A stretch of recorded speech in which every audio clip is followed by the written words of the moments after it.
welcome to Movies, Films, and Flicks. I am Mark Hoffmeyer, and joining me is James Breathless Mula. It's a great intro there, isn't it? I love it. I love it. So if you listen to the podcast a lot, you'll know that Norbert Morvan is a frequent guest on the show. And when I was living in Korea from 2008 and 2009, James was were you our supervisor? You were our supervisor. I was your supervisor. I saw a lot of incoming classes there, and man, you guys were legendary. So I mean, I was like, we've had good success with the Korean crew. I also brought in Niall Moore for an episode. That's another Korea guy. So yeah. I'm bringing in all my old Korea buddies to talk on the podcast. So I had to bring you in on this because you and I, man, we chatted movies all the time. We spent many a late night watching movies and hanging out with soju and movies and just talking flicks. My God, They Live. Just a fantastic night. Hot Rod. I'd never seen that one before, you know. So we did some really good stuff. I think the first time I saw oh my God, we watched some horror movies together too. We watched a couple of messed up horror movies, and I forget what they were because I probably blocked them out of my memory. But man, you saw me like ride down icy slopes on pieces of cardboard and almost kill myself.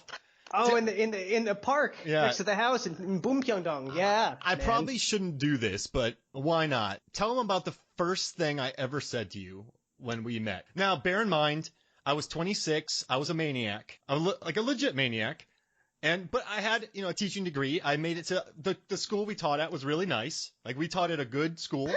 Yeah, no, it's one of the best. I mean, saying best and Hagwon in the same sentence is sort of like, I don't know how I feel about that, but I love Cheongdam. It was a great school. Yeah, it treated us really well. I loved it. I love my place. But I said this to you, and I think it's a Nostradamus almost comment because we're still laughing about it. I didn't think that, but I will never forget that moment. So I'd come out of my first or second break, the two we got at CDI, 3-hour class, 10-minute break, and then, a 5-minute break in between where whatever happened, we just standing in the hallway. We do some coffee. We do some coffee together, little individual packets of coffee. Well, I used to like the tea, which, I mean, it really, oh my God. It was like the instant breakfast, but like it had no taste. All you got was like the texture. It's just very odd. But yeah, you came around the corner and I think it was you and was it Deanna? Was Deanna with you? Yeah, we were both new. Yeah. So I was meeting both you guys, and I know this is PG-13, so you had said something, and I have to paraphrase, but you're like, wouldn't it be so funny right now if I just hit you in nuts? I guess, right? Yeah, it's fine. Yeah, it's fine. And then, like, a year from now, we were laughing about it. And, like, you didn't even know yet, because I just got out of my first class. Like, I loved teaching, but, some of those classes, man. Yeah, so I just come out of one of those classes, and it was like, that's not funny. And then, like, we continued to laugh about that. And then when I saw you, basically, what was our 10-year reunion in Atlanta, not too long ago, that was like the first thing I said to you was like, I am still laughing about that. Maybe you should have done it. Because why not? We're still laughing about it, So, yep, that was the very first thing that you said. I'm a maniac. That's something you get to a country and you meet your supervisor and that's the first thing you say to them. I was getting over strep throat at the time, so I wasn't sleeping much. I was jet lagged. I didn't even have an apartment yet. They put me at a hotel and cars were in Magic City. Yes, yeah. Yes. I don't want to say what was going on there, but so I'm exhausted. I'm getting over a big sickness, a big, sick, tired. People are keeping me up all night because there's cars lined up along the block with people coming into the hotel. I haven't slept. I got lost. I'm freezing. It's February there. We're from Florida, and that's somehow the first thing that came out of my mouth. Was it February? Yeah. Oh, man. And that's the first thing I said to you. Hey, but now it's 2020, and a little bit after the 30th anniversary of Dick Tracy, which came out in 1990, we're talking about it. And this is amazing. This is, yeah. I remember going to see this in theaters, so this is kind of like, we should do a Wizard episode, too, because I remember seeing that. And I have a great story about that one. Oh, I would love to do Wizard. Let's do that. That's our next one. So awesome. I think this film, right, when I first watched it, I wasn't prepared for it. I wasn't prepared for... They were marketing this as a Batman type film. But the thing is, when you go watch Batman, you are expecting darkness. I was young, but I knew Burton. I had watched some Burton before, Beetlejuice, all that kind of stuff. So I was kind of thinking I'm going to watch some dark crime-fighting stuff. But you go to watch Dick Tracy, and you're just thinking, hey, Bugsy, I got a Tommy gun, hey? Yeah. But then what we have is a movie that's just red, green, yellow, orange, black and white, and some blue. And it's Technicolor, yeah. Beautiful set design. I didn't appreciate that when I was 8. Oh, geez Louise, 8 years old. I didn't appreciate that. But exactly. I remember going, this is dark. I remember seeing the grotesque makeup in the beginning with those guys playing poker. I think I was 8, so I didn't really, Madonna wasn't too much on my, like, probably 14 if I saw it. I'd be like, whoa. But 8, it wasn't too much on my radar. But I just remember this movie being really, like, different and dark than what I expected. What was your first experience watching Dick Tracy in 90? Well, I'm glad you mentioned that. Speaking to the grotesqueries, right? So Lips, when he's with the oysters, right? 12 of them. I remember... First of all, I'd never had oysters before, but I grew up on Long Island, so like mussels and clams and all that was fine with me. But like raw, gosh, I didn't know anything about that, right? So I'm watching this guy with his makeup on, just like just making those sounds. And you're just sitting there watching this, and you're like, oh my god, right? And then what do? Right after you meet this guy, they put him in the bath. So you're talking about dark, and you're like, holy crap. This is an urban legend. And at the time, I'm living on Long Island. I'm still there. I'm still in New York. I'm like, this is what happens. And I'm like 8. I'm 8 years old. Man, I was watching that scene, and he slurps 12 of them. And the look. So Madonna had to sit. Yeah. She had to sit there for a while. Just, I mean, obviously there's sound effects, but he was slurping with that grotesque lips makeup, Paul Sorvino, and I was thinking about, like, this is a guy who's going to be slurping oysters during the entire podcast, introduce you. But what a heck of a way to start a movie. Yeah, exactly. Like here you go into it, and you really have to talk about the intro colors too, because you go into this movie. Yeah. So you're a kid, right? And you know that on Sundays the comics come out in the paper. Those are in color, right? Every other day of the week's just in black and white. So you're talking about a primetime Sunday comic, and obviously I'm too young for Dick Tracy to have been printed in the paper, right? But I had my comics, right, that I read in the paper when it came Hobbes, out. Far Side. Yeah. Well, that's pretty much the two, right? And then sometimes you'd go over to Andy Capp, and you'd be like, I don't know. And then there was the Family Circus, and enough's been said about the Family Circus. But and then you get into some of those weird ones, like the Camelot one, and you're like, that sort of, I think, falls more in line with Dick Tracy, like a serial comic, like something that's been around, So you're used to seeing those overly saturated, colors, dark, thick outlines, contrast, nonstop contrast. And then you get into the intro of that movie and you're like, whoa, this looks like it came out of the paper. And I really love that their use of color and that from the beginning. And then you go right from that wonderland of like, wow. It's like if we got into a Marvel movie now and we're like, oh my God, the colors and everything. And then slurping raw oysters, like right away off the bat. You're like, oh my God, what the... And then the grossest gangsters playing poker a little bit later. I mean, but this is a PG movie. Paul Sorvino gets taken by Big Boy, and he gets put in a cement coffin, and he's murdered. Like, he is just killed. It's I don't know. It's just I don't know. But I got to tell you now that I've taught production design, that I've worked on film sets, that I've written about films for years, I've taught production design, and this is a movie I've covered since then. And it is just, it still looks good today because of the matte paintings, because of the sets. I mean, there's a scene where Kid is digging in a trash can and it's red, but all the pieces of trash are the same color as everything else. I mean, it's just, and Warren Beatty, he was a stickler. He's really hard to work with from a lot of people I've heard. Danny Elfman had a lot to say about that. Yeah. And, I mean, he's a perfectionist. So like Bonnie and Clyde, to get that made was a nightmare. To get Reds made was a nightmare. But these are movies that are iconic. I mean, look at Dick Tracy, dude. It got 7 Academy Award nominations and won 3. You kind of said it. Yeah, these are passion projects. Yes. You know. Yes. And if this is your craft, there are actors who take their craft. I mean, a lot of them do. I mean, come on, this is what you do. But to make something. This is something, I mean, this movie in particular, you know, and probably even Bonnie and Clyde, there's a lot of similarities in the way that he acts between those two movies. I think these were things that he grew up with, that he really loved these stories. And yeah, listen, I'm not going to say that I'm not kind of a jerk sometimes when I want things to go right and I really want them to go right, you know, sort of got to remind yourself like, oh my God, I am being a jerk right now. I don't know. There's not a lot of commentary on what Warren Beatty felt after, you know, those interactions, but there's a lot of commentary on how he acted, but it is a passion project and it shows. And you know what fuels a lot of stuff about Warren Beatty is he doesn't like to do prep. So you don't really get his side from it many times. But here's the thing. I know James Cameron has been very tough to work with on film sets. I know Warren Beatty's been really tough. I know David Fincher demands 100 takes. But here's the thing. If you work with Warren Beatty in 90, you know how Warren Beatty does. If you go to work on a James Cameron movie, you know that he's going to be demanding. But both these guys, they wear so many hats, and they may be demanding, but I guess I like how Beatty, he's there with you. He's in, there's not a better word for this. I hate to compare Warren making movies, but he's in the trenches with, he's also the star of this movie. Exactly. So he's on both sides of the lens, right? Yeah.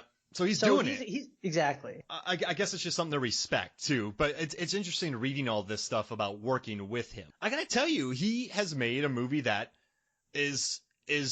I read an article that said it was the high point of comic book filmmaking, which blows my mind. Batman, because Batman came out. Batman came out before this. There's your Danny Elfman connection, too. Yeah, you're right. So here you are, like, you're watching this Batman movie, and unlike Dick Tracy, though, Batman had a lot of iterations that had come out before the Batman. So there was a lot of comparison with a screen Batman. There wasn't with a Dick Tracy. This was the first one that came out, you know, and there was some lost in translation, you know. We went from the boom baps and the pows in the Batman to, like, I am Batman. Yeah. Which Joe White did so well, if you remember. Oh, yeah, he did. Yep. He's in Manitoba right now, isn't he? He's another guy that worked with us. It's a really inside joke. Yeah, right. Cape Breton, I think, actually. But then Dick Tracy had no comparison on screen. I liked that it wasn't really over the top. You know, the whole movie I was expecting to go back and watch it again and think that maybe my 8-year-old mind was like, oh my God, this thing was just like, over exaggerated. And it really wasn't, though. It could have been almost farcical, but they didn't push it that far. And I respect that because they did respect the format, which is amazing. And that's what he got right. And I don't know if you've watched these movies, and I still want to cover some of them, but we've already talked about, on this podcast, we've talked about The Rocketeer, which I adore, and then we've talked about The Phantom, but I would also like to cover The Shadow with Alec Baldwin. Now, those movies, right, I like them all, I dig them, but I don't think any of them had as assured a voice as Dick Tracy. I mean, does that make sense? This was... Yeah, no, it does. It does. The Rocketeer in particular, to me, a movie that I love, particularly because of the Art Deco that they kept. So, I mean, it's just fantastic. I love the art style. I always have. They just nailed it. But it does feel like it loses its way sometime. Whereas Dick Tracy, again, I was expecting this thing to go nuts, but they could have made it longer. Beatty was insistent that it was an hour and a half. That's it. Oh. That's as long as, and I still to this day, I remember a buddy going to the library one time in 4th grade, and I was like, oh my God, we still got to play. What's going on? Your mom wants to take you to the library. He's like, I'm going to be on for an hour. And I'm like, it's 2 half-hour shows, you know? Yeah. And then, like, in my mind then, as a little kid, like an hour and a half, that's a movie. And I really like that too. I really do. It breezes by. It gets in and out. And, I mean, just the performances in it. I mean, he brought in Dustin Hoffman in this movie. As Mumbles? Yeah, Jeez. Mumbles. You have Glenne Hetty. You have William Forsythe. You have Mandy Patinkin in a role. Paul Sorvino. Mandy Patinkin. Oh my God, yes.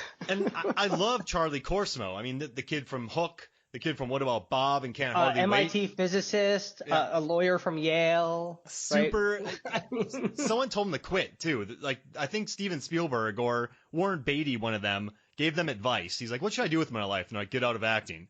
So then he goes to Yale, pops up in Can't Hardly Wait, which was, you know what's kind of weird? When Can't Hardly Wait happened, I remember seeing him and going, that's the kid from Hook. That's What About Bob. I remember being so excited. See, that's what my wife remembers. She's like, I know that kid. I know that. What about Bob? Ziggy. Yeah. And like, she loves that movie too. And I'm like, yeah, it's just really crazy. Like, for him to show, and he just did another thing. I think nice. He has a 2019 credit for a movie that got like 17,000 at box office, but has like a 90% on Rotten. Oh, nice. I looked at the cover. I read the little, because I was like a blurb, just one little blurb, and I'm like, maybe it was a passion thing. He knew somebody who was like, I'll just be in it. And I'm like, holy crap! Now I got to see this thing. I loved how sassy he was in this movie. He didn't feel just a shoehorn child. Because remember in the 90s, all the kids that were forced to. There's this weird trend, and it still goes on. And I'm not just saying it's with Dick Tracy. I know the kid was from the comics, but then you have. I'm going on a tangent here, but you had Kindergarten Cop, and then you had Vin Diesel was the pacifier. Dave Bautista was in a spy movie with someone. The Rock was in a Game Plan. What about the Schwarzenegger movie, Last Action Hero, with the kid too? Right? There was always giving people kids in the 90s. There's always a kid with that. There's really only two kids. Like I love this kid, and then there's Indiana Jones. Oh yeah. Oh dude. Those are the kids. Short Round. Yeah, Short Round. Oh, that guy. You know, so it's I think I told you recently, like, they should have been a spin. Now there would be a spin-off, you know that. Oh, for sure. It might, like 2008, there would have been a spin-off. In 2020, it could be a whole other thing with their kids and like a whole family. And what a good little kid actor too. But I gotta tell you, I love the cast. And this movie, man, was a hit. It made over 300 million worldwide, adjusted for inflation. I mean, this was a big movie. Now, when we were the same age, do you remember the marketing? I don't remember the marketing from this movie, but they spent at the time at $50 million to market this movie because of the success of Batman. Yeah. Do you remember that? No, actually, it's really funny. Most of my child life, I don't remember going to restaurants really. I remember a couple times going to McDonald's because like it was next to the King Cullen that we were shopping at. I was all about the chicken nuggets and like watching Fraggle Rock because like you get the toys in there and whatever. I don't remember branding being as hard then as it is now. You know, I wasn't inundated like Batman. I remember it being a thing, but in my recollection as a child, it was reactionary to the movie releasing. I don't remember much before it. Yeah, you're right. That's kind of how I grew up. Is I don't remember, oh my God, this movie is coming out until the Ninja Turtles 2. Yeah. Then I was like, oh my God. Oh, we got that episode coming out too. Just that was groundbreaking then, that movie. Oh my gosh. I mean, I can't even. My favorite scene in all of movies, and this is the Leonardo vigil over Raphael in the first Ninja Turtles. There was something so touching about the way that was shot, the way it was acted. I could do a whole hour on that. and I think it was so impactful because when we saw that, we were kids and we saw Leonardo doing that vigil. And I think, I don't want to sound like an old fogey, but if you look at these movies, Teenage Mutant Ninja Turtles, there are gags in them. But then you got Dick Tracy, Jurassic Park, Hook. I think there were movies in the past that treated kids more maybe intelligently, or they added rougher themes. They would add a vigil of Leonardo after watching Raphael get schnockered by all the foot soldiers. I think they sort of respected the kids at that time. We're already seeing All Dogs Go to Heaven. Like, what are you going to do to us now? Like, what's left? Yeah, and Ernest Scared Charlie's dead. Yeah. Oh, that was so brutal. And he goes to hell. Oh, my God. He went to hell. Yeah. And we're sitting there in theaters like, this is going to, because we were used to Disney movies, but we didn't know Don Bluth was a pissed off ex-Disney employee at the time. So, hey, we got All Dogs Go to Heaven. And then Ernest Scared Stupid in 91 destroys whatever soul we have left watching that. Miak. Oh, yeah. But you know what I love about this movie is Jeffrey Katzenberg. I'm jumping on another thing here, but Jeffrey Katzenberg, he was a Disney executive at the time, and this is what he had to say. We found ourselves attracting the caliber of talent with which event movies could be made, and more we began making them. The result, costs have escalated, profitability has slipped and our level of risk has compounded. And he wasn't a fan of this. I mean, he threw a lot of money behind it. They were doing this in reaction to Batman. And when this movie came out, it still made $24 million in 1990. Its right. Opening weekend. It didn't match Batman. Of course it wouldn't match Batman. That's like asking, I'm trying to think of a weird thing. This is like asking Miak Man to capture the equal gross of Spider-Man. That's just not going to happen. But it made a lot of money, it was nominated for 7 Academy Awards, and it was the 9th highest grossing movie at the domestic box office that year. So it was a hit. It just wasn't the hit, which is very interesting that this movie was very financially successful, but it didn't do Batman money, so people considered it a failure, which is lofty expectations for Dick Tracy. So I have a question about that because I was trying to find the answer, and maybe you know more than me. So it was financially successful. It was basically a blockbuster hit, but not as big as some other blockbuster hits. But you're talking about a period of friggin' blockbuster hits, yeah, man, like the biggest ones, in the short space. So. But Warren Beatty always wanted this to be a vehicle for a franchise of movies. He wanted to do a sequel to it. How do you have a financially successful movie that people were happy if they liked this movie? There's no sequel. What happened? That's really interesting because, all right, so Al Pacino was nominated for Best Actor. The cinematography, the costume design, the sound was nominated. It won for the art. Song? Yeah, it right? won for art direction. It won for makeup and Best Original Song by Stephen Sondheim. Now, right. Here's the thing, though. There are movies that come out, like Warcraft, or there's movies like Battleship, that are worldwide successful. I mean, these movies, people don't know that. Warcraft made $700 million, $800 million. Battleship made $700 million. D-War. But they probably cost $300 million to make and then another right. $150 to market. So at the end of the day, the headache that these people have, and then the results that they get, they're not too pleased with. So after this movie came out, the development of this was hell. I mean, Disney burned Steven Spielberg. They used the Who Framed Roger Rabbit short instead of Spielberg wanted it in front of Arachnophobia. They put it in front of Dick Tracy. They burned their relationship with Spielberg. They were supposed to have Walter Hill on this movie. They were supposed to have Landis on this movie. They all pulled out of the way. I mean, this was years in development. Finally, Warren Beatty gets on it, and it went over budget by a lot. This is a movie where everything is 7 colors, and the camera doesn't move. On specifically, it's built like a comic strip. It was a big expenditure, but the problem was, what I think is, the hype got it its big box office, and critics adored it. But if a sequel came out, and they spent the same amount of money or more, who would go watch? Like, the hype isn't there anymore. Does that make sense? Sin City 2? Yeah, because that didn't do well. Right, so, exactly. Yeah. So there's actually a scene that reminds me of Sin City, and I'm wondering if Rodriguez didn't see this. So towards the end of the movie, Breathless Mahoney goes to see Dick Tracy on the dock because he wants to convince her to turn state's witness against Big Boy. That scene, to me, is a stunningly beautiful scene, right? Yes. Because it has the matte finish and the oil painting look, both in the background and on the dock that they're running across, which... I mean, listen, we had CGI all through most of the 90s trying to replicate realism that Dick Tracy did better than 100% of those movies trying with computers because they used analog methods. And it's still stunning. That's why it stands up. But they used actual water in between to film like the harbor look in the dock. So there's the matte in the back, there's the forefront with the dock, and there's actual light like the moon casting off this water. And it just reminded me of the scene, and maybe it's the end of Bruce Willis on the dock in Sin City. Yeah. And there's a shot of the dock that almost has that same angle. And like I saw this shot and I was like, oh my God, I've seen this shot. Is this the shot? And I haven't watched it.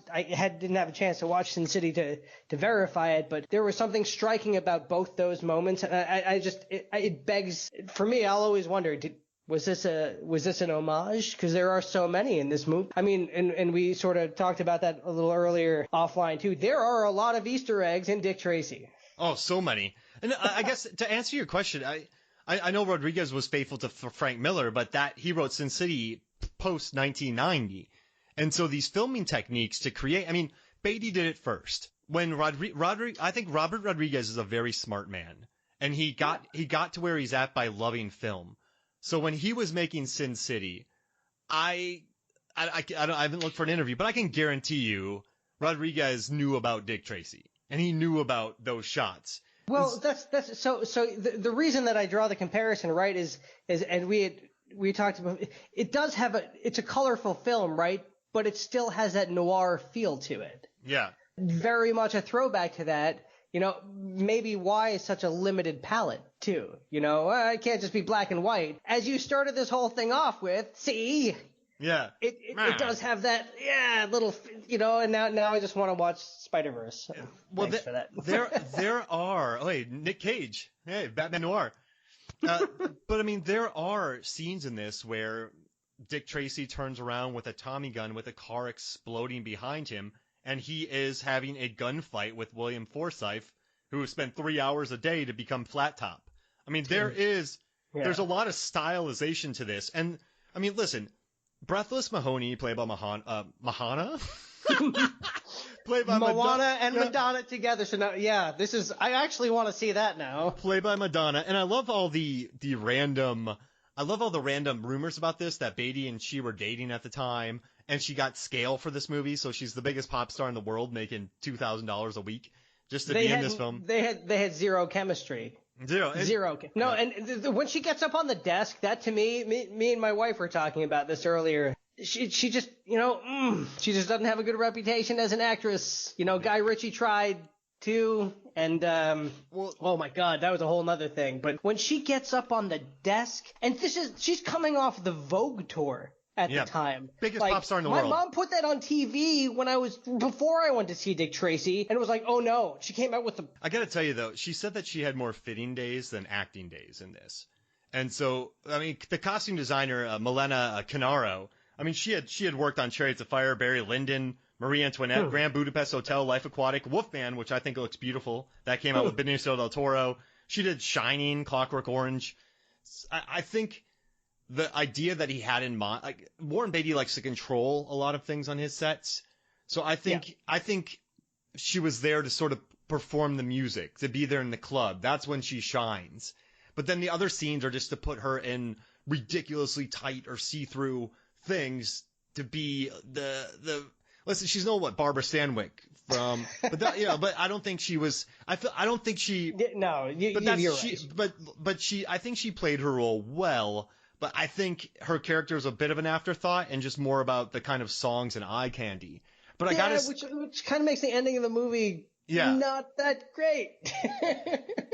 It's a groaner, and this it really is. But this movie for me is, I watched it. This plot doesn't matter to me. It's just no. So this movie basically is Al Pacino's character. Yeah, his character, Big Boy Caprice, just takes over, and he wants to get all the gangsters together. If they don't join, he blows up James Caan, and they're just going after Dick Tracy. But then Big Boy Caprice tries, and it's just a battle between Pacino and Beatty. It's like the first season of Gotham. There it is.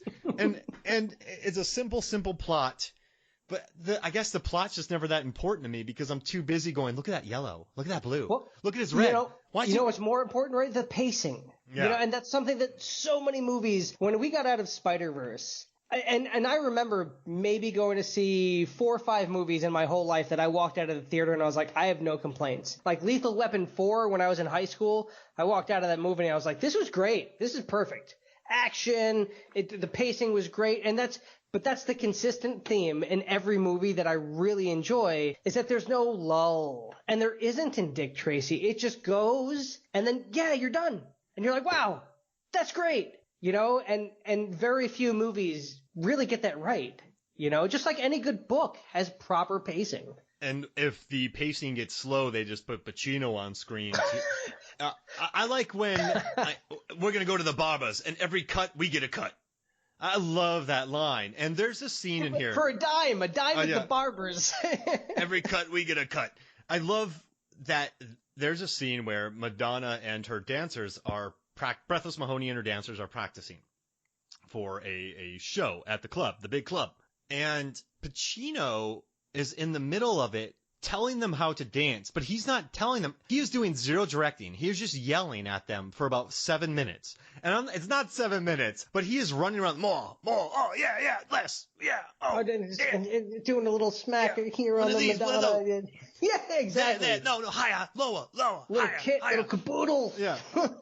He is giving the opposite of direction. But that's an entire scene dedicated to that.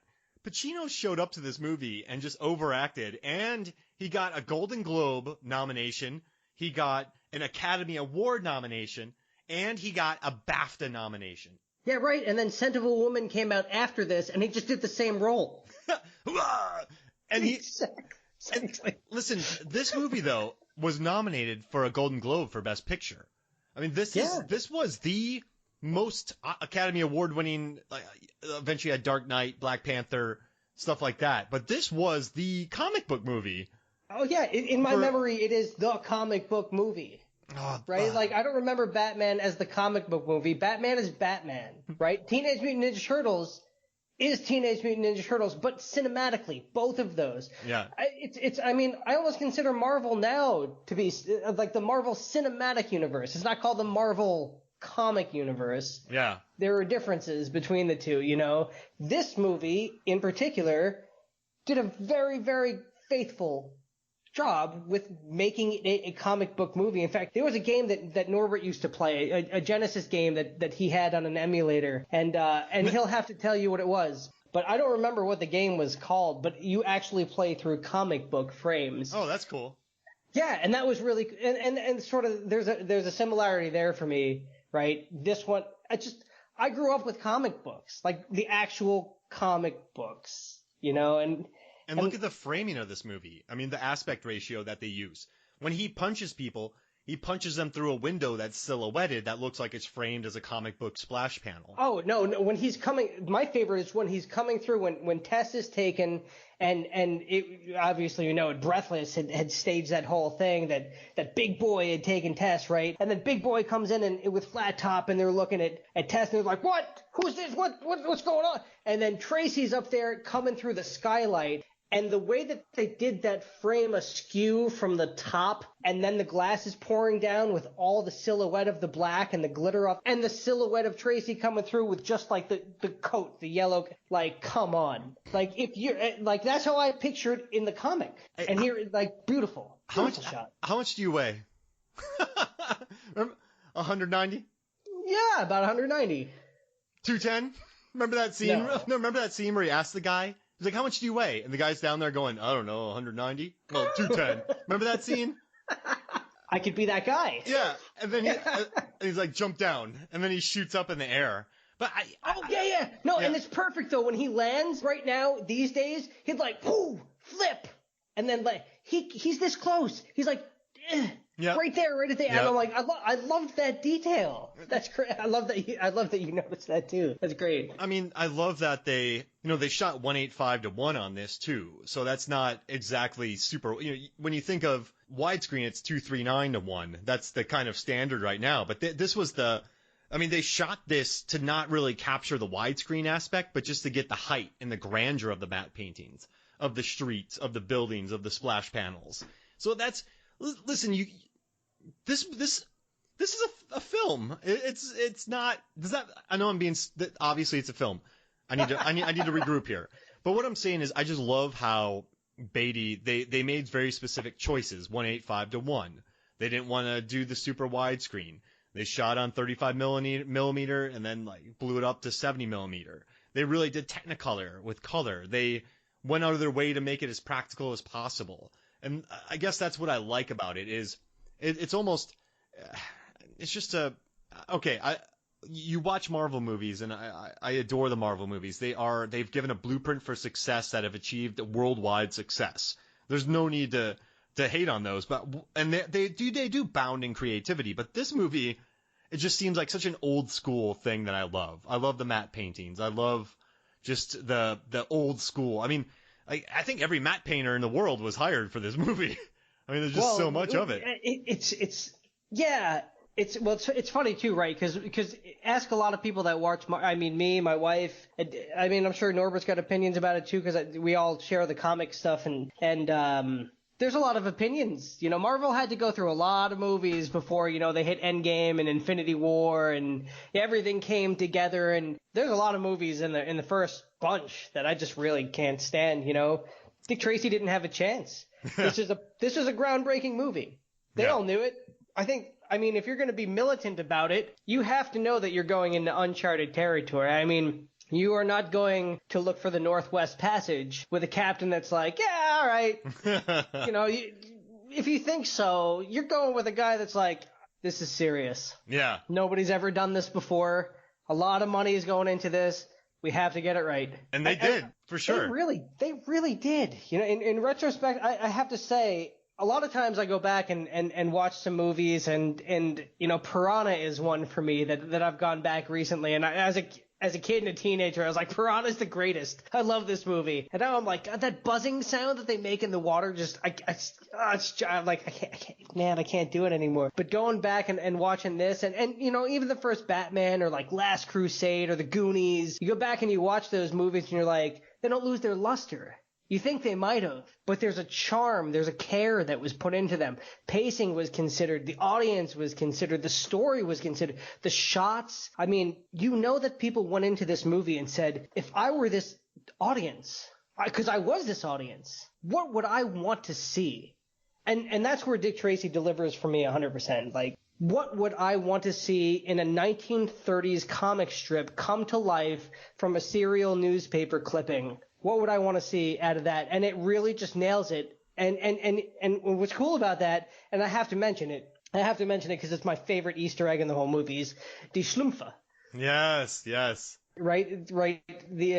Actually, I shouldn't even say the at the end. And I'm probably not doing it justice. So to any native German speakers out there, my German one teacher would probably kill me right now. Die Schlumpfe is the name of the opera here. Die Schlumpfe is the name of the Smurfs. But that was a reference to Elmer Schlumpf from the Friedrich Fosdick comic strip, which was a comic within a comic, and Lil Abner, and this was all made as a parody of Dick Tracy. It was the first following of a comic within a comic was a parody of Dick Tracy, which Dick Tracy parodies in the opening scene of the movie. Wow, that's cool. For like 10 seconds, he leaves True Heart. There's some bad stuff happening. He comes back. Hey, what'd I miss? You missed the satire of you. Oh, it makes me so. And I love that he came back to the show and like, I'll be back, and then he comes back. That's a very Dick Tracy move.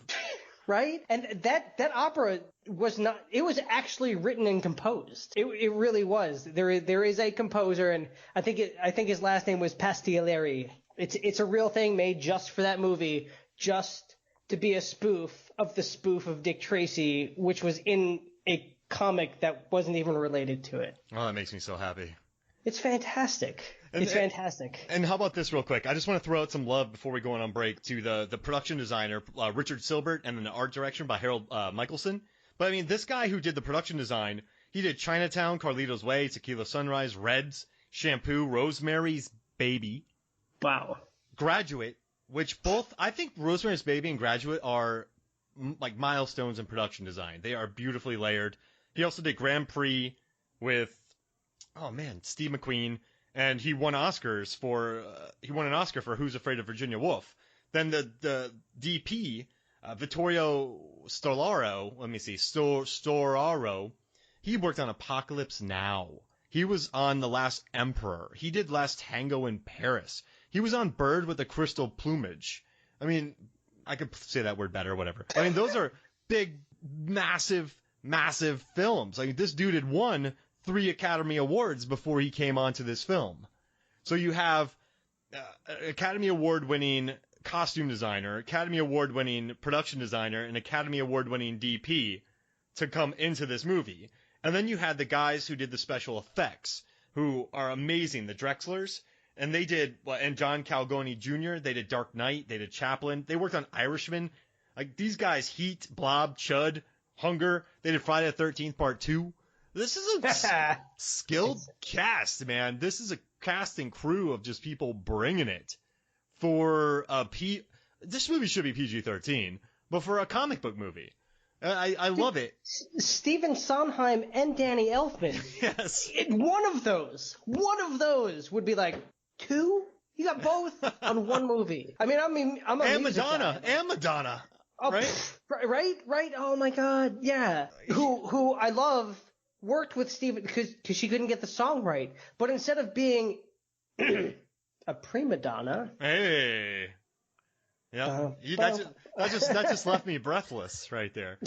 I love a good pun. But yeah, she worked at it. She could have been she worked with Sondheim. Right. Exactly. Because she cared about her performance in the movie. And that's what you see. Dustin Hoffman. What I read Mumbles' makeup was the most intensive of all of the makeup. It took him 9 hours, I think I read, just to put that makeup on.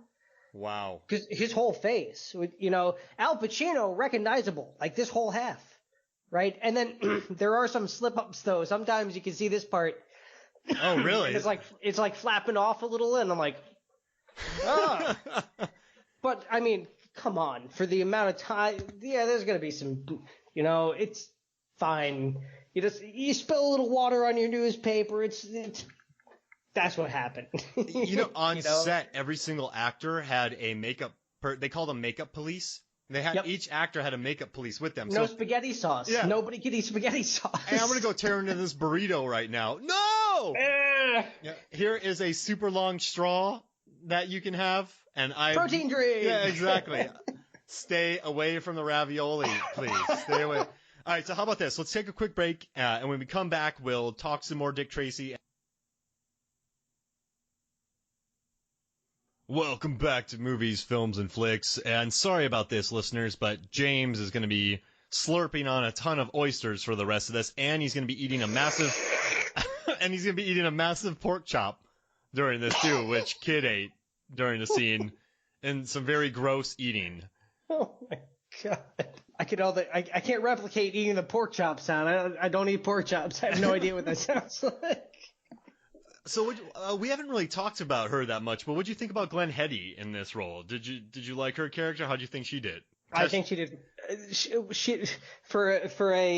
I know she's playing a trope as the subjugated 1930s housewife, basically, but she got some chutzpah. Yeah. Behind her, she has an opinion. I really like that.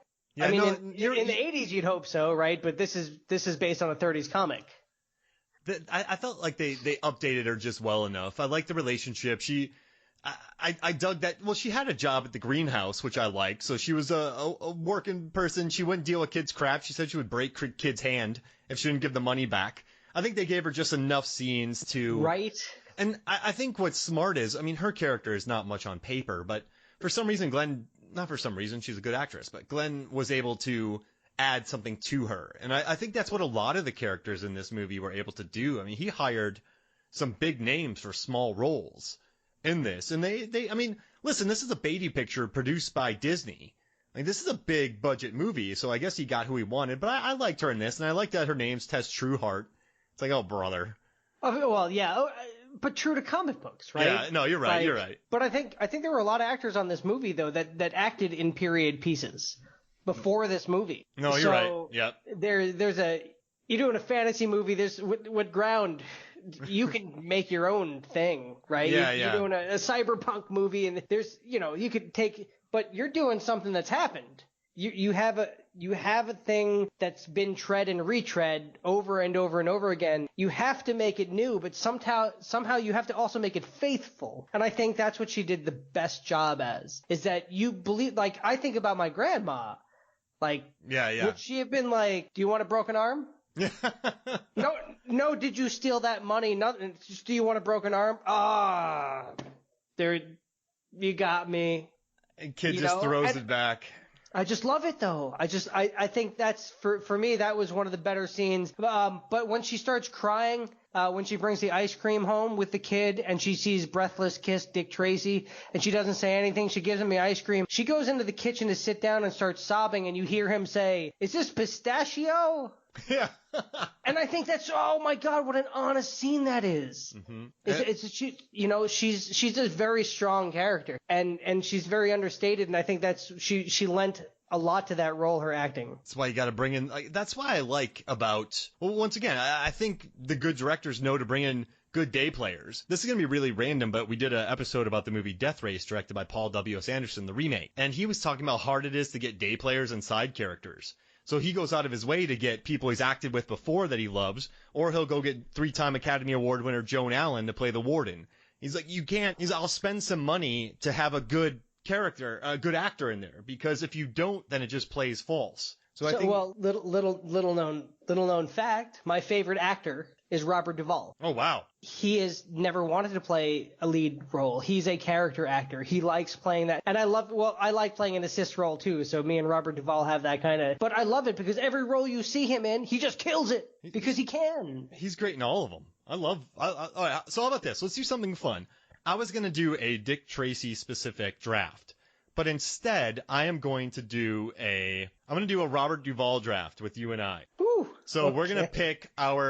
We're going to each draft so you know the drafts. We're just going to pick one. I pick one, you pick one, I pick one, you pick one, I pick one. So we'll have a total of 5 Robert Duvall movies. This is insane.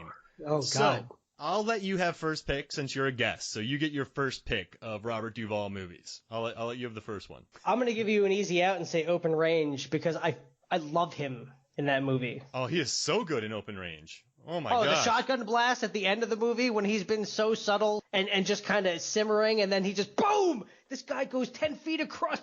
I love him. All right, since you went ahead and picked Open Range and you didn't do something, you didn't go for Godfather first, so I'm not going to do that either.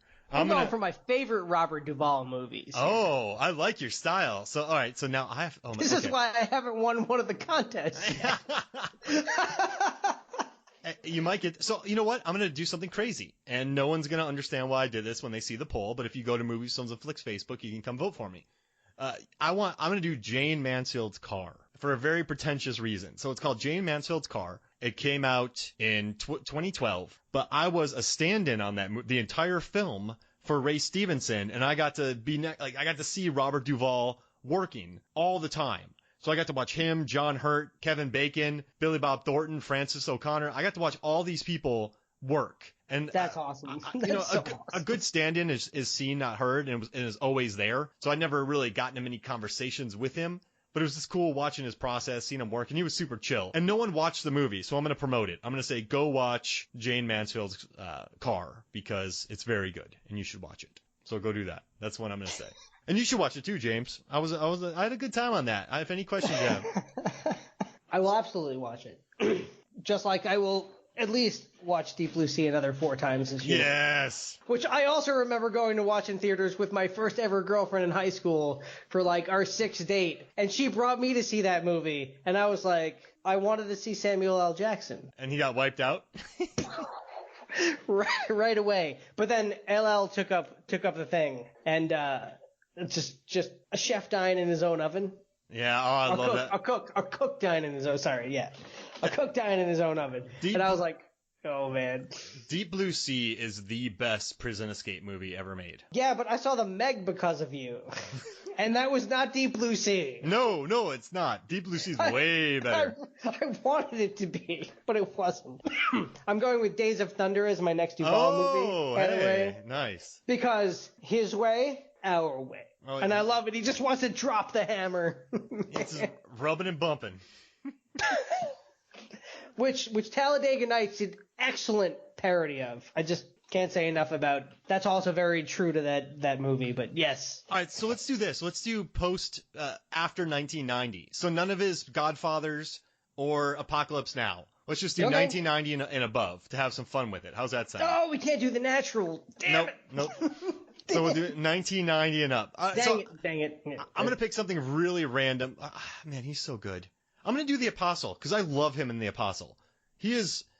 I remember when I watched that movie in '97. I was just blown away by how great he was. So I'm gonna take the Apostle. Damn. Yeah, you already beat me. I've lost. It's over. No, that's not true. That's not true. See, this is how all the contests go. I pick like 2 bangers, and I'm like, yes, I've won it on. I know I lose it on the other 3 though, every single time, because I'm like, which one do I really love? You know, it's like ask me my favorite Harry Potter books, and like I'll get totally you'd kill me in that. Let's see, 3, I guess. 2. 2? All right, Yeah, 2 is my favorite. Well, there's a ghost party in it that's not in the movies. It's in the book. Ooh. Like it's almost like the Dance Macabre. Like yes, which was in the Graveyard book with Neil Gaiman. Oh, I love Neil Gaiman. Oh man, have you read the lake at the lake at the end of the Yeah, oh, it's beautiful. We listened to the audiobook. I got to listen to him read it. God, when we first got here, we didn't have internet for a little bit, so I was just reading books every night. That was one of the first ones when we moved to Baltimore I read, and I was like, oh my So God, good. he just doesn't. Anyway, I just got the Good Omens Blu-ray so I could listen to all the commentaries because he has a track on every single episode. Right after quarantine happened, what was it, like 3 weeks? They did the Good Omens quarantine 5 minutes short. Like that came out. It was the first thing that gave me hope. I was like, oh yes, yes. All right, what's your third pick? You did the Apostle. Oh, well then I get Gone in 60 Seconds. Oh, I am so done. We should just quit here. You're gonna wipe me off the map. I don't know. Oh man, there's so many good ones though. Yeah, I know. He's made so many legit. Well, that's every role he does is just like if you like that movie, the movie could be terrible. Robert Duvall could be just fantastic. I'll put it. I don't want to put him in Falling Down. Falling Down, he's good. I'm gonna do. Gosh, this is tough. Why'd you pick this one? I'm going to say, you know what? I love Crazy Heart. My wife and I had a really brilliant night one time, and I like his little role in this and that. Yeah. So, yeah. All right, Crazy Heart. What's your 4th pick? What are you going to do? Thank you for smoking. Oh, I missed out. That's what I was going to do. Oh, I'm not even going to run this one. But he's so perfect in that movie. Oh, dude, he's so perfect. All right, so I'm done here. So I'm just going to pick some really random ones here. You've just wiped the floor with me. I'm going to do Secondhand Lions because I think he's fun in that one. That was my last one. Yeah, he's really fun in that one. Secondhand Lions. All right, and then you get your 5th pick, then I'll do my 5th pick. All right, I'll do Gods and Generals. Hey. Even though that's for his role in that seems like an ill-timed one, but he does a good one. But also, we just talked about a cop movie for a long time, which let me say, it did not kind of. He tries to frame Big Boy, he locks him up, and the other patrol officer is like, but you haven't tested the walnuts. And Dick Tracy is like, just throw him in there. Yep. And then the walnuts come back negative, and the first thing that Big Boy says is police brutality. And it felt kind of strange in the light of everything to be rooting for a police officer right now, who then goes on a rampage and then just starts throwing people in jail. He knocks out 7 guys with 1 punch.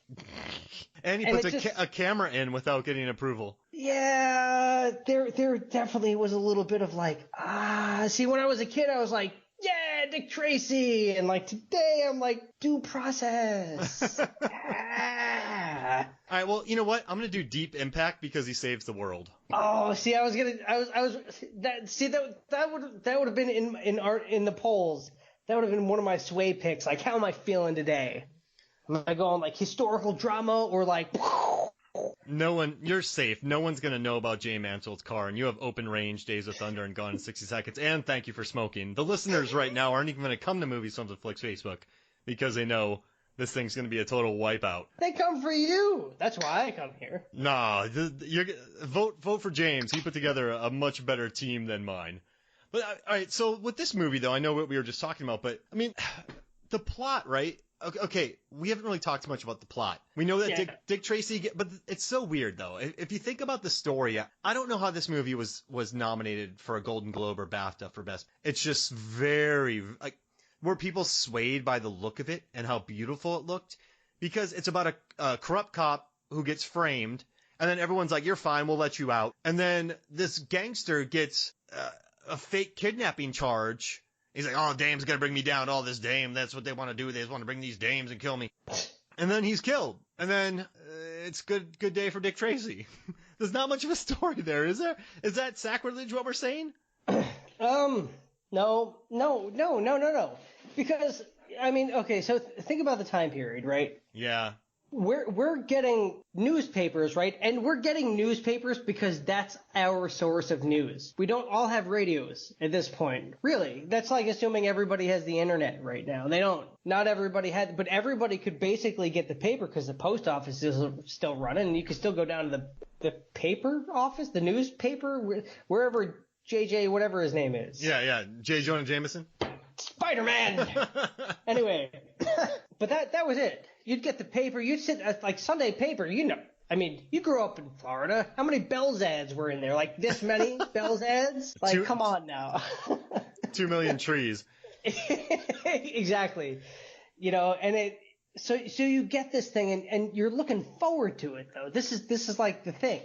This is the thing. We're looking forward to like Lost episodes, like there's a writer's strike. Yeah, that was tough. Like imagine if the paper shut down in the middle of this stuff. Like all these serials, you don't have anything else. You have no news. You have no entertainment. You don't know who died because there's no obituaries unless some people told you. I mean, the information that we have now just so far eclipses what we can even probably fathom. Like our grandparents couldn't even describe probably how little there was. It was a totally different dynamic. And so looking forward to an escapist story didn't need a whole lot of plot. No, you're right. It just needed to be escapist. That's why dime novels existed. That's why Superman. It didn't need to be complicated. It just needed to be different.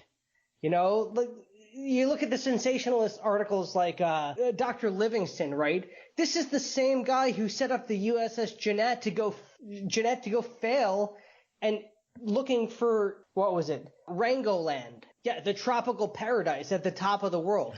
They sent two of the most decorated people in the Navy up there in this horrible ship for sensationalism. Like that was the whole point, which by the way, one of the great grandsons of Herman Melville was there and became the founder of Annapolis. Oh, wow. So, that's cool. Yeah. There's actually an award for him for engineering at the Navy. Well, but anyway, that's sensationalism. That's what people wanted then. Like, Big Pacino. How dare you come on this show and make a good point? You're right. This is a good yarn. It's a good tale. It's coppers versus grotesque bad guys with the good woman, the femme fatale. This is the noir with a comic book splash to it. And if you think about it, not 30 years ago, I mean, a lot of, my parents were, my parents were 40. So maybe you had people that were growing up before then that had read the serial in the comics and grew up with Dick Tracy. I mean, maybe that's why it made a lot of money. Maybe that's why this was a PG rated. He didn't want this to be he didn't want this to be The Crow. Yeah, that's actually awesome. An awesome reference. But you bring up a good point, right? So we were both the same age when we saw Dick Tracy. Our grandparents are probably similar ages. I don't think this was a movie for your parents to take you to. I don't. Mm-mm. Our parents didn't read this comic. Our grandparents did. Yeah. Our grandparents took all of us to go see this, or somebody else's did. Yeah. I mean, and it made a lot of money. I'll tell you that. Well, yeah. So it's like, my God. Like if you ask my Jimmy Stewart, that was my pop's favorite. James Stewart. That was him, and Peter O'Toole. That was another bit. But like every opportunity that my grandparents had to teach me about their favorite actors, like that was really cool. And this came out during, I don't want to say that era. I hope grandparents are still doing that. I probably won't ever be a grandparent, but I'll be a grand uncle. Yeah. And I'm going to tell them all the stuff to watch, whether they don't want to see it or not. I don't care what their parents think because I'm the oldest brother. So yeah. No, a Deep Blue Sea. Maybe some Boys in the Hood. Do the Right Thing is definitely going to be in there. Old Boy? The Korean Old Boy. Exit to Eden. The first Korean. Jesus. Oh, my God. If you do that, that's trouble. Yeah, because my brother lives in Savannah, man. He'll come up here and just whoop me. I bought that in Columbia House. I remember I could buy what I wanted on Columbia House, and I got that movie. But, hey, I found a quick quote from Pacino. When he has Glenne Headey and he's going through the tunnel, he's like, a woman. I've been humiliated by a woman. a man without a plan is not a man. Like, he's going on about that for about 12 minutes in this movie. But I kind of love that they just let Pacino go full Pacino in this. I mean, that's not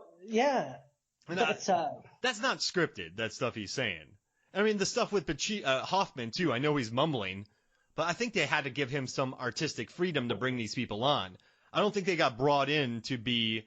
They didn't get brought into this film to be micromanaged by Beatty. No. These are actors he respected, too, though. Yeah. And so I think they just came in there as a help to him, but they maybe loved it, and they probably had fun doing it.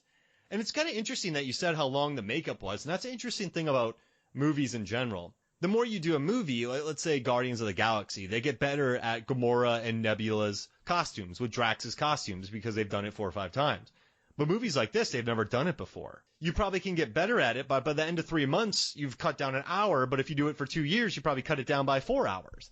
So it's interesting. I always love that process, too. These people go into these movies, and just as they're getting really good at it, they don't do it anymore. Then they go on to a completely different project. So I love that aspect of it. I like that Beatty took a job knowing that some of these grotesque makeup jobs were going to take 3 hours. I mean, this it's a labor of love. And I love the work that these guys did. I mean, they went on to work on Dark Knight, which I love, and Irishman. These dudes went on and did some big work, starting with Dick Tracy.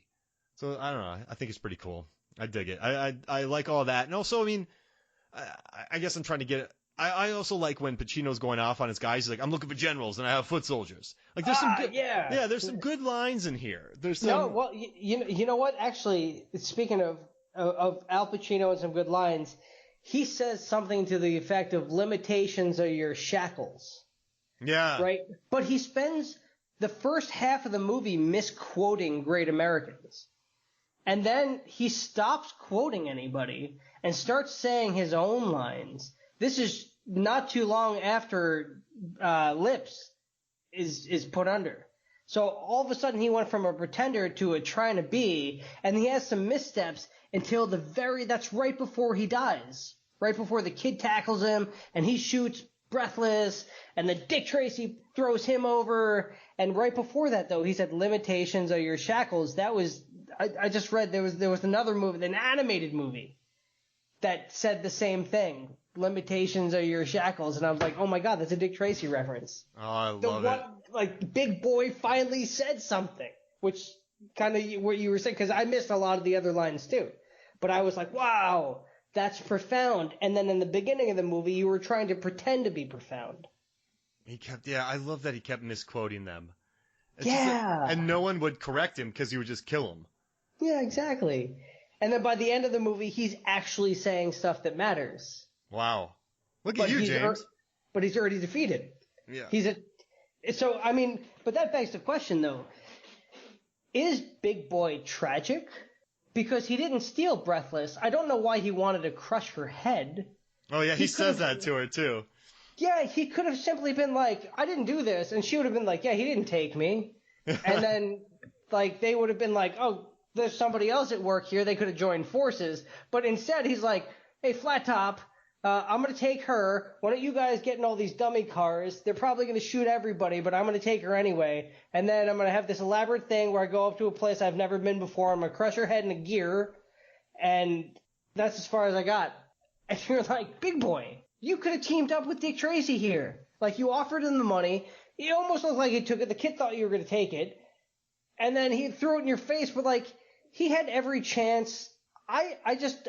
He just seems... I would have liked to see that fleshed out a little more. Like a prequel movie, who is Big Boy? Because really, like when the movie starts, right, who's Lips? There's Big Boy. James Caan's character.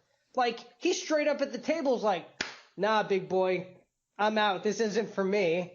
Like, oh, James Caan, thank you. This is the first time I've seen you. He's trying to unionize. That's what I mean. But like, I know there's a whole thing, but it could still be something. So, like there's a lot of, they put 21 or 28, I can't remember what the number, of the villains in that movie.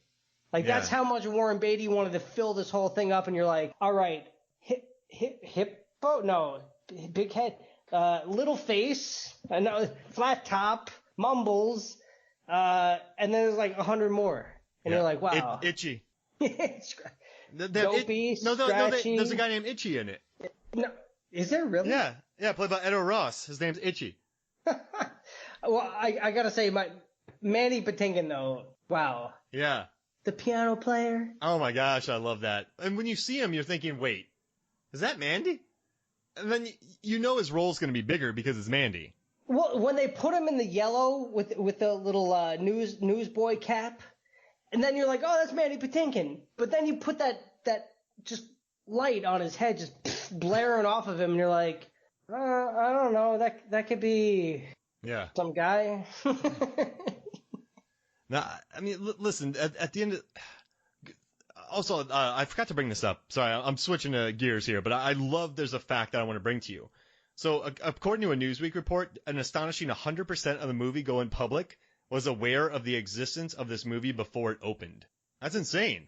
100%? Yeah, 100% had known about it. That's how much money that Disney and Katzenberg spent on it. On marketing? Yeah, 100%. I didn't know. I saw that movie. That number can't be right. Well, I think of 100% of adults. Yeah, there it is. But that's pretty gnarly, though. 100%.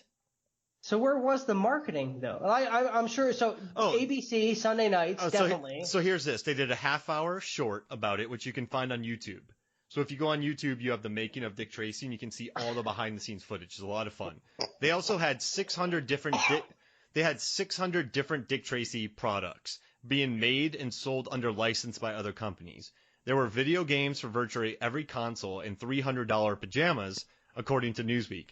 They had rubbery action figures of the grotesque villains. If you go on YouTube, they released a video of all the villains, and you can see a YouTube clip of all the toys that they released.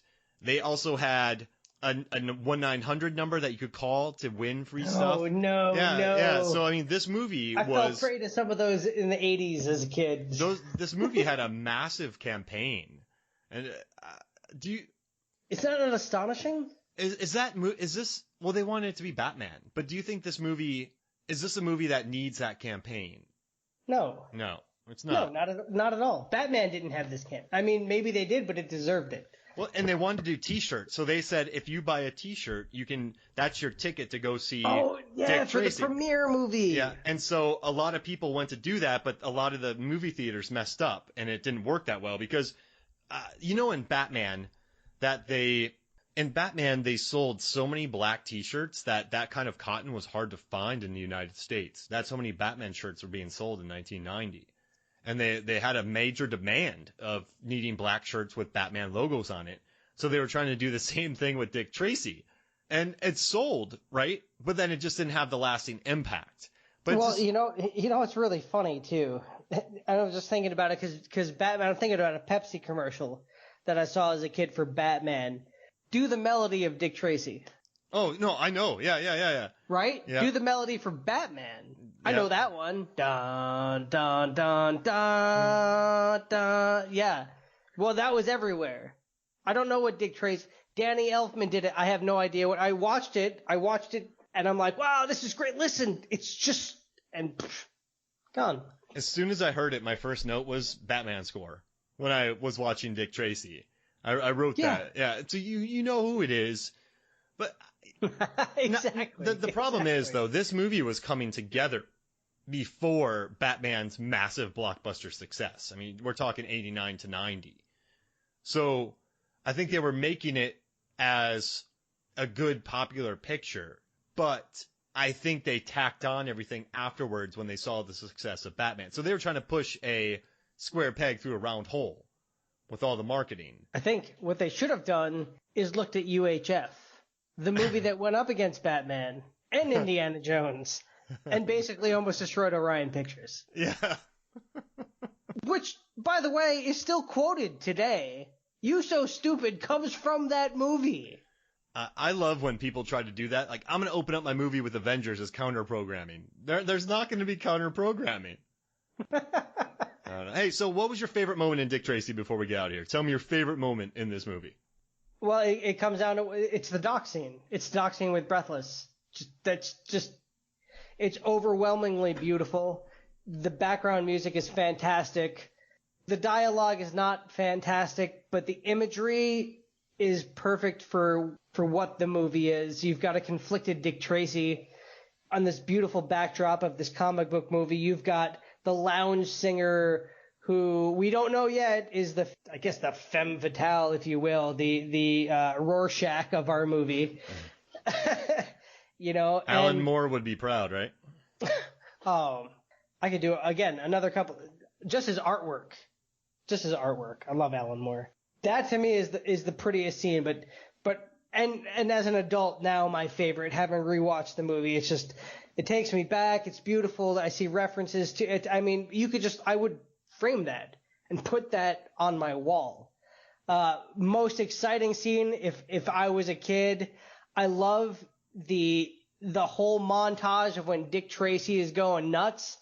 And I can't believe for the era, 89 really, right? 98 came out.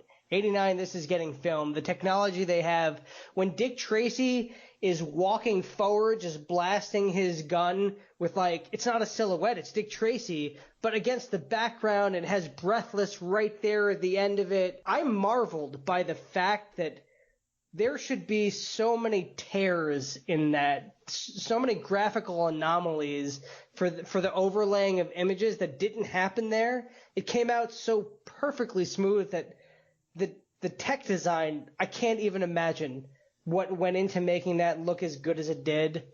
That's awesome. I think that's awesome. It's just amazing. I guess for me is, it was a comic strip that started in 1931. And then it had movies, serials, feature movies from 37 to 47. It had a 61 animated series, 67 pilot. But this is a movie that captured a real excellent spirit. I like it, singular vision. So I guess my favorite part is just that I like Wes Anderson films. I love Kubrick films. I love singular visions that we are able to see on screen. Even a M. Night Shyamalan film. You know it's resting on that one person. And so watching Tracy do that, and I think just seeing the grotesque gangsters killing a cat and then just getting murdered in cold blood in a we don't know if they killed that cat. Oh yeah, they throw it. But it's just such a, and then when they're running along, I like when he's running alongside the train and you just have the beautiful paintings of that. It's just such a singular vision, and that's my favorite part of it, I would have to say. That's awesome. Well, hey, man, thank you for joining me. Well, Mark, I hope we do it again, my friend. That was really fun. Really great movie. Yeah. Just really fantastic. Is Wizard the one with Fred Savage? Oh, Fred Savage and Super Mario Brothers 3. Okay, yeah, that's exactly why I went to see it in the theaters. But Jennifer Connelly? No. Oh my God. The lead singer for a band I really like that I can't remember right now. Got it. All right, so yeah, I mean that'd be a fun talk. Let's do that. So, but thank you for joining me, man. Yeah, Mark, anytime. All right, sounds good. So for me, Mark Hoffmeyer, and for James Eula. Oh my goodness. This is Movies, Films, and Flicks. We'll see you next week.